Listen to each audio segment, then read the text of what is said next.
Kembali lagi di Cerita Cinta Channel. Jangan lupa like, comment, and subscribe ya. Terima kasih.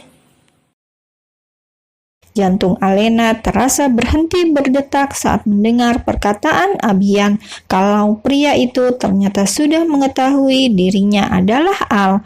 Tapi jika memang Abian sudah mengetahuinya, kenapa saat di perusahaan Gold pria itu memanggil Alana dengan Al? Karena yang ia ketahui, Abian pada saat itu mengenalnya sebagai Alana. Dan semua kebingungan yang dirasakan Alena hanya memiliki satu jawaban, yaitu pada saat mereka bertemu di perusahaan Gold. Abian sebenarnya sudah mengetahui dirinya adalah Alena, bukan Alana, dan tujuan pria itu berpura-pura tidak mengenalnya hanya untuk membuat Alena lengah sehingga bisa menemukan keberadaannya. Aku sangat menyesal sudah menyakitimu, Alena, menyakiti wanita yang sangat aku cintai. Abian terisak dengan tubuh meluruh ke bawah, berlutut di depan wanitanya tanpa peduli dengan harga dirinya sebagai seorang pria. Kenapa baru sekarang, Bian? Kenapa? Hanya kata itu yang mampu terucap dari bibirnya dengan linangan air mata. Kenapa lama sekali bagimu untuk mengenaliku? Karena aku bodoh tidak bisa mengenali cintaku. Ya, kau memang bodoh dan aku membencimu, sangat membencimu, teriak Alena sambil terisak. Tahukah kau, di sini sakit. Ia menunjuk dadanya yang terasa sesak. Demi bisa bersamamu setiap hari, setiap malam yang aku lewati penuh dengan air mata. Maaf, hanya itu yang bisa Abian ucapkan. Sungguh ia sangat menyesal sudah menyakiti jiwa dan raga istrinya. Pergilah, aku tidak ingin melihatmu. Alena hendak menutup pintu. Namun dengan cepat Abian menahan pintu tersebut lalu berdiri. Hukum aku, Alena, tapi aku mohon beri aku kesempatan. Alena menggelengkan kepalanya dengan senyum penuh luka. Air mata bahkan terus mengalir di kedua pipinya sebagai luapan emosi yang tertahan selama bertahun-tahun lamanya. Melihat bagaimana Alena menangis tentu saja membuat Abian sakit. Ia kembali memeluk wanitanya dengan erat. Aku mohon jangan menangis. Pergilah, Abian.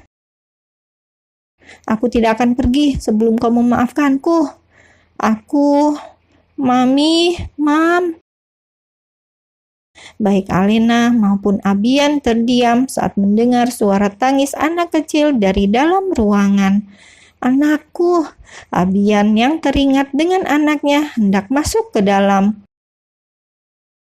Berani kau masuk, aku akan sangat membencimu, ancam Alena yang mampu membuat Abian menghentikan langkahnya. Al, aku hanya ingin melihat anakku.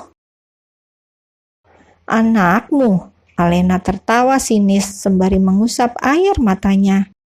Keluar, Abian, atau aku akan memanggil pihak keamanan untuk mengusirmu. Oke, aku akan keluar, putus Abian pada akhirnya. Karena tidak mungkin memaksakan kehendak untuk masuk ke dalam melihat putranya. Bagi Abian, sudah cukup hari ini bisa memeluk wanitanya dan meminta maaf. Karena jika dipaksakan, ia takut Alena akan melarikan diri lagi. Aku akan tetap berada di luar menunggu sampai kau memaafkan aku. Alena tidak menggubris perkataan Abian. Dengan cepat ia menutup pintu apartemen dan menguncinya, lalu masuk ke dalam kamar untuk melihat keadaan putranya. Mami di sini, sayang. Alena menggendong Bian yang terlihat menangis di atas tempat tidur, berusaha menenangkannya meskipun hatinya sendiri sedang tidak baik karena kedatangan Abian. Kenapa baru sekarang kau mengetahui semuanya? Kenapa baru sekarang setelah semuanya terlambat?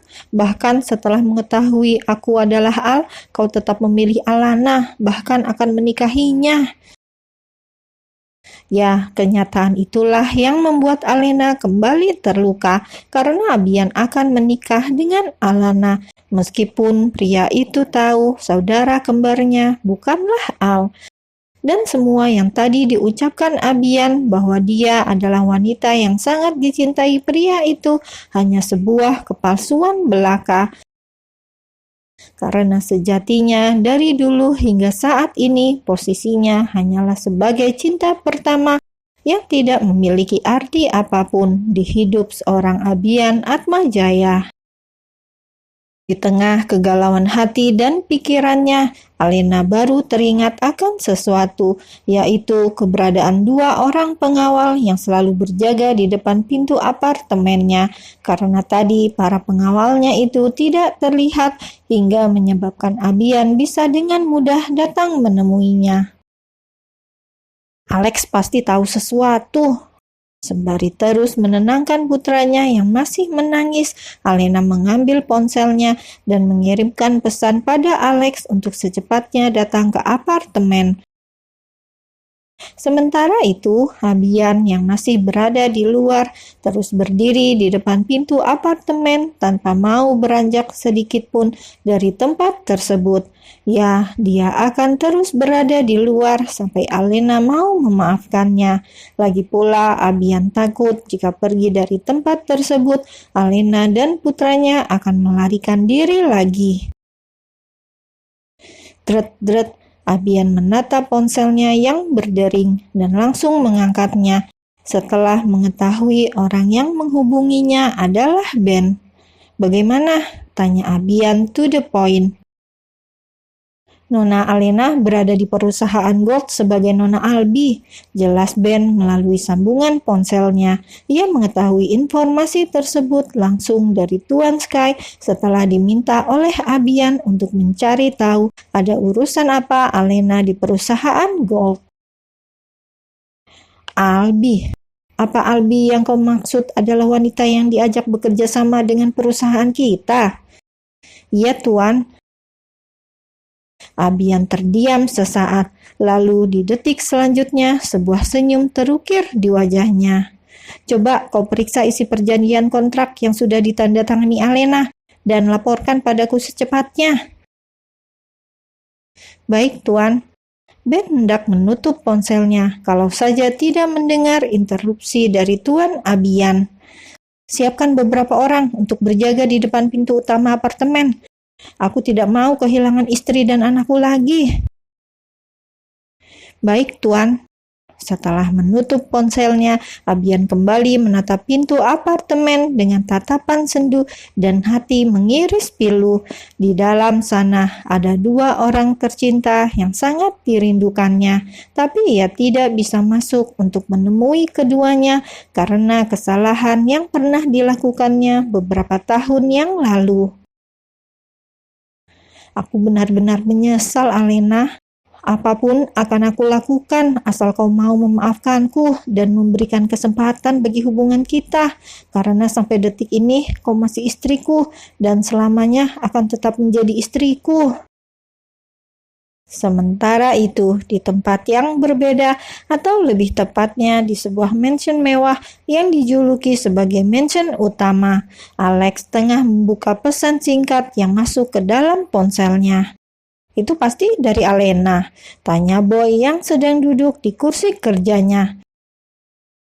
Alex menganggukkan kepala. "Alena memintaku datang ke apartemen." Kini Boy yang menganggukkan kepala dengan jari yang mengetuk di atas meja. "Abaikan saja." "Tapi Tuan, sudah waktunya Alena menghadapi dan menyelesaikan semua permasalahan dengan suaminya, dan kita, terutama kau, hanya bisa menjaganya dari jauh."